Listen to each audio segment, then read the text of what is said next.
En el marco del aniversario número 40 de la Revolución Islámica nos encontramos con la señora Shirin Ebadi, que no solamente es la primera mujer iraní en ganarse un premio Nobel, sino que también es la primera mujer musulmana por los derechos, por la defensa de los derechos humanos, de los niños y de las mujeres en Irán, un país del que tuvo que salir exiliada en el 2009 porque no tenía sino dos opciones. Una era quedarse y posiblemente ser encarcelada y silenciada, y la otra era quedarse en el exilio y desde allí reivindicar y luchar y denunciar los abusos que pasaban dentro de Irán.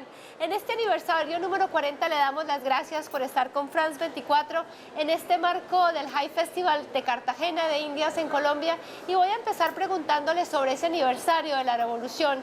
Y cuéntenos un poco, lo que yo he leído de usted es que usted hizo parte de esa revolución, usted la apoyó.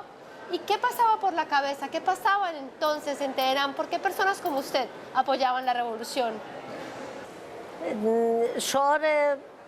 Los objetivos de Jomeini y los revolucionarios eran la independencia y la libertad. Y nos prometían que nosotros, en la República Islámica, íbamos a alcanzar estos objetivos, y ahora han pasado 40 años. Y lamento decir que la libertad que queríamos no la conseguimos. Tampoco tenemos independencia. Antes, Irán obedecía las órdenes de Estados Unidos, y ahora en lugar de Estados Unidos está Rusia. Así que tampoco hemos conseguido la independencia como queríamos. ¿En qué momento? En esos meses después o esos días después, ¿qué pasaron después de la victoria de la revolución, que terminó siendo una revolución islámica porque ese no era el objetivo? ¿Usted en qué momento se dio que las cosas no iban a salir como usted pensaba?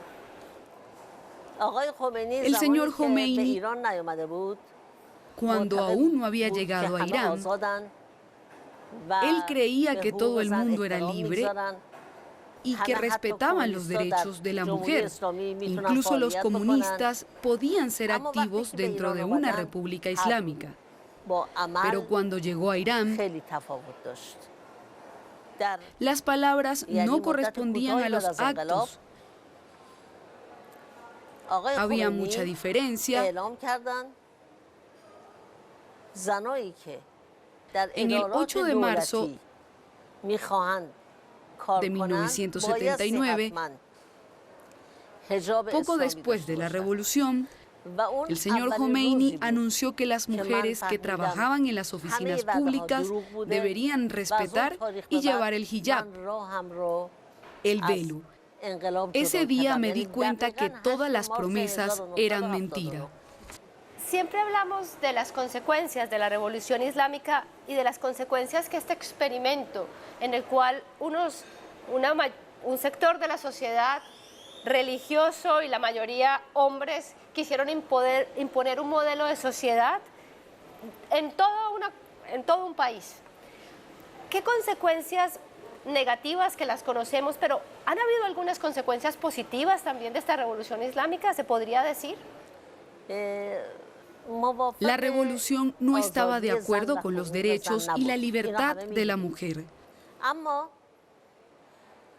Todos lo sabemos. El resultado de esta revolución fue que las universidades se convirtieron en un lugar islámico, una institución islámica. Entonces ya no pertenecía a las familias tradicionales y muy musulmanes, porque no daban permiso a sus hijas a que estudiaran. Ya no tenían excusas. Y le dieron la posibilidad a sus hijas que fueran a las universidades a estudiar. En la época del Shah, sin embargo, en los mejores de los casos, teníamos un porcentaje de un 25% de mujeres universitarias. Y ahora es más del 50%. Esto es algo positivo tras la revolución. Pero está claro que los propios revolucionarios no tienen nada que ver con este hecho que constató ahora. Pero realmente el resultado de la revolución ha sido que un gran número de mujeres de familias tradicionales pudieran matricularse e ingresar a la universidad. Ese movimiento ha hecho un gran cambio social en Irán. Es un cambio que no viene ni de la política ni de la religión, pero es un cambio dado desde las mujeres y desde las familias socialmente. Y bien o mal, es lo que ha cambiado a Irán en estos 40 años, porque Irán es un país totalmente diferente hoy al país que yo conocí hace 10 años y me imagino que al país que era hace 40 años. El resultado de esta formación y el ser consciente que el pueblo es el que se ha distanciado del gobierno. En 1979 puedo afirmar y decir que más del 90% de la gente en Irán quería la revolución islámica. Pero si ahora celebramos un referéndum libre y bajo el auspicio de las Naciones Unidas, estoy segura que como mucho un 10% de la gente en Irán votaría a favor de la República Islámica. Y ellos son en realidad personas que tienen de manera directa una ayuda económica del gobierno. Usted era una jueza en 1979, de hecho usted era la primera juez que había nombrado el sistema judicial iraní. Cuando llega la revolución le hacen ponerse a un lado, le dan un título de experta y usted al final decide retirarse tempranamente. Y yo creo que usted es un gran ejemplo, una gran representación de dos aspectos bien importantes que pasan en Irán. Primero, la justicia y el sistema judicial, y segundo, los derechos que tienen las mujeres en este país. Y empecemos hablando por el sistema judicial. La sociedad iraní dice que el sistema judicial es uno de los grandes problemas que tiene la revolución islámica y el país para progresar. Efectivamente, el poder judicial en Irán tiene muchísimos problemas y el más importante es que ha perdido su independencia. Y especialmente en los juicios políticos no es el juez quien decide. Es el oficial del gobierno quien le dice al juez qué orden debe emitir. Tuve muchos clientes y cuando ellos estaban siendo sometidos a interrogatorios, el interrogador les decía que si no colaboraban, tendrían una condena de 10 años. Pero luego se quebraba el juicio y a pesar de todo lo que le decíamos,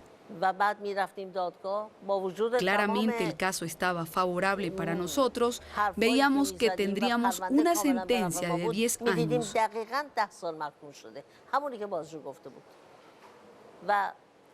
Así que la falta de independencia de un poder judicial hace el mayor daño posible a la aplicación de la justicia en Irán.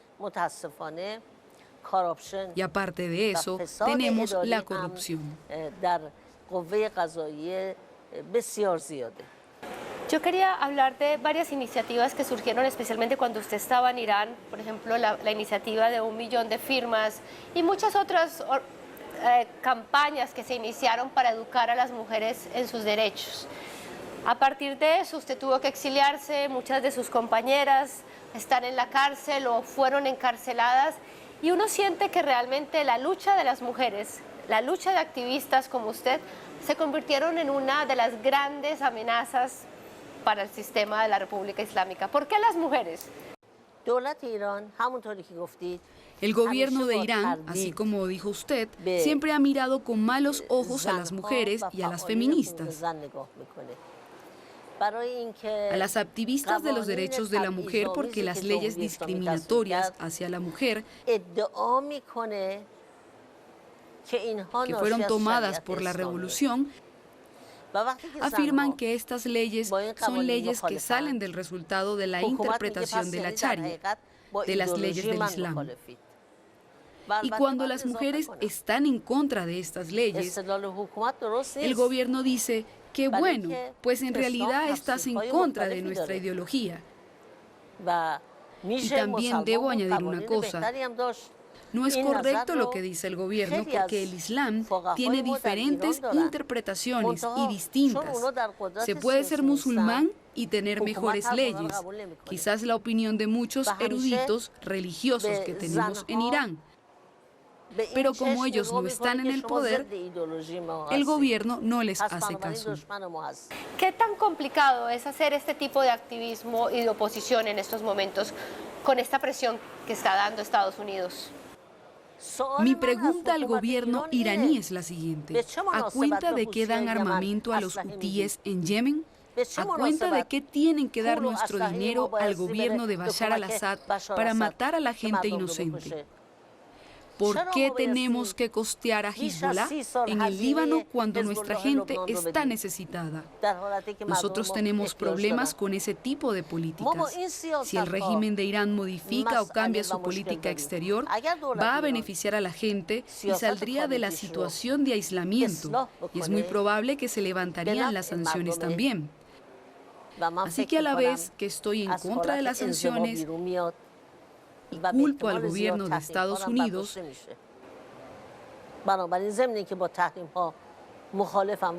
también culpo al gobierno de Irán porque ambos gobiernos han hecho que el pueblo iraní sea cada vez más pobre. También me gustaría decir una cosa más. Tanto el gobierno de Irán como el gobierno de Venezuela, de Maduro, tienen una excusa para esta situación caótica que ellos han traído. Ellos dicen, estamos en contra de Estados Unidos, somos los enemigos de Estados Unidos.